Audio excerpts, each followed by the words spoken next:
Take a revealing look back and an exclusive look forward at the world's most famous housewives. I don't deserve friends like you.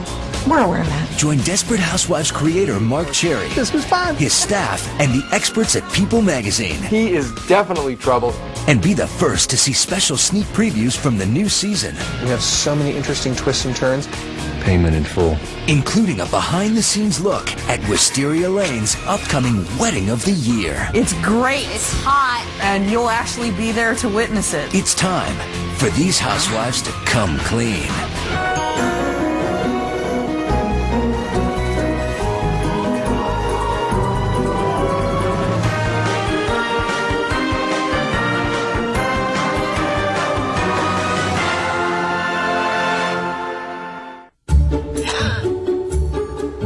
The first character that occurred to me was the character of Lynette, which was kind of based on my mom when, my sisters and I were little. How cool to demonstrate a woman who loves her children, but, they're driving her crazy and she has no help. Each one is a blessing, yes, but I don't think I can take any more blessings. I think the Scavos perhaps have the most realistic marriage out of any of the housewives. It's the new millennium. We're here. Felicity Huffman is great as Lynette because Felicity Huffman exudes this kind of strength. She wants to keep her family together. She's going to fight for her family, but she is not going to take any guff from anyone. Tom, if you're going to make a point, why don't you do it now before I hurl the plate at you? Lynette had a big change this past season. She went back to work. Hi. You brought your baby to the interview. It won't be an ongoing thing. Lynette is forever trying to balance work life and home life and raising the kids and being good to her husband, and she keeps on trying to juggle everything and ultimately never quite gets it all right. If one of you would just agree to raise my kids, I wouldn't need a job. Any takers?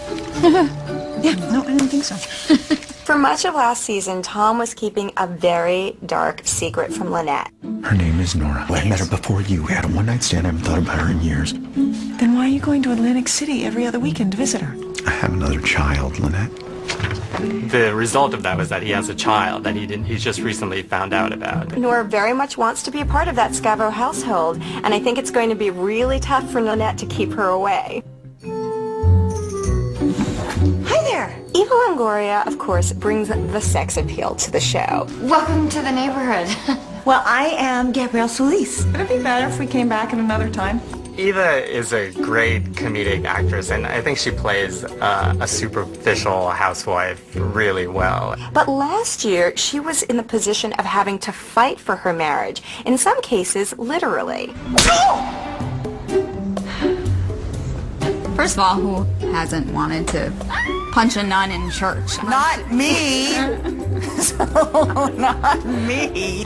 Yeah, we did a cat fight in a church. You don't get to do that on any old show. Last season was a bit of a role reversal for Gabrielle. She spent the first year of the show kind of messing up her marriage by carrying on an affair with an underage gardener. Gabby had an affair? You didn't know? No. Contrast that with end of last season, she was ready to be a perfect wife and mother-to-be. I want to have a baby with you. Unfortunately, she miscarried, and that left her unable to have any children of her own. Then they decided to have the maid carry the baby. So the Solises turned to Chaumet and asked her to be a surrogate mom for them. What? Oh, well, it would be our baby. It would just be growing inside of you. She thought she had it figured out when she was going to have a surrogate mother in Chaumet, but even that turned out to be a bad move for her. What do we actually know about our neighbors? I thought Susan would be an interesting kind of anchor character. Terry Hatcher is great as Susan because she has a real knack for screwball comedy. All these terrible things that happen to Susan become funny because she makes them funny. I wrote a thing for her first season where she ended up cracking a bunch of ribs, so I feel it was a leaning against a table. She'll keep going. Well, Terry, plays kind of the hapless, lovelorn single mom to a T. Her scenes with Nicolette Sheridan, I think, are especially satisfying because it's kind of like a Crystal and Alexis catfight going on all the time, so it's fun to see them constantly screw each other's lives up. Edie burned down Susan's house. I mean, you don't get bitchier than that. Drag queens are nicer to each other. Get a load of you. You look so pretty. I hardly recognize you. I have a date right now with Mike.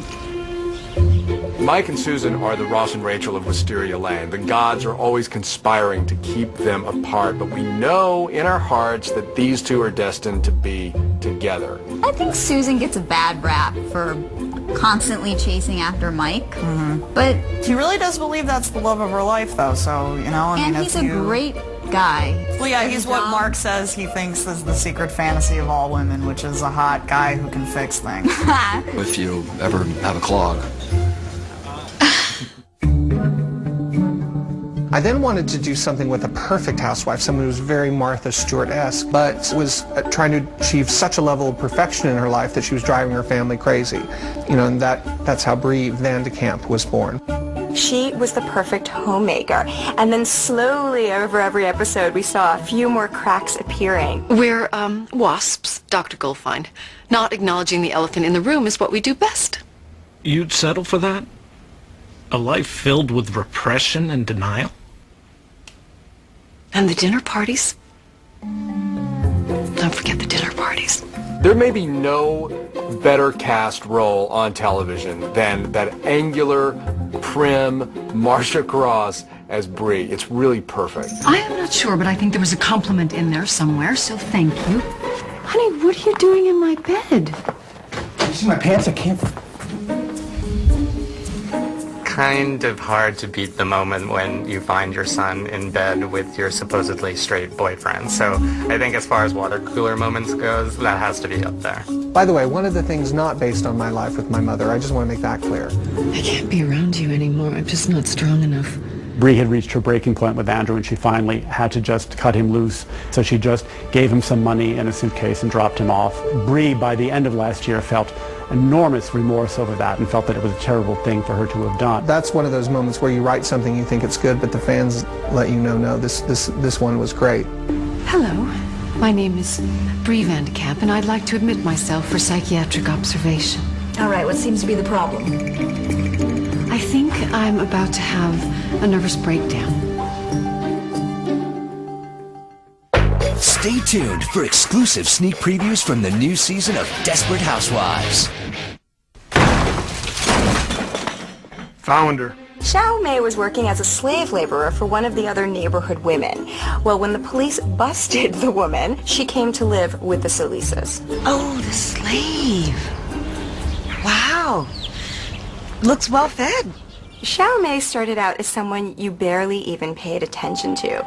Well, by the end of the season, she was threatening to end Carlos and Gabby's marriage. We are a week into this pregnancy and you're already putting Xiao Mei's needs before mine. Well, she's the priority now. She's the mother of my child. I think he fell in love a little bit with the things that she represented that Gabrielle isn't. You know, that Gabrielle, innocence. yeah, that Gabrielle has a lot of fantastic things, but Innocence is not one of them. Yeah, he was a hero to her, and she wanted to give him what she was getting the impression that he wanted. You're the one that gave me permission, remember? To have meaningless sex, Carlos, not to sleep with the woman who's carrying our child. Look, Gabby, you have every right to be mad at me. So I'm gonna go and check into a hotel room and let you cool down, but we are going to work this out. Forget the hotel, Carlos. Get a lease.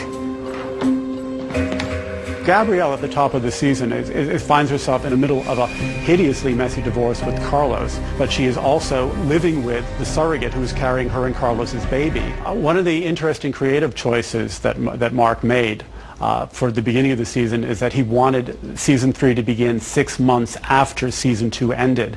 And this means that you're allowed to, accelerate things and bring each of the ladies to a very interesting point. When we open on Gabrielle, she's about to have the baby, she's about to be a mother only, her marriage is falling apart. It's a pot that's ready to boil over.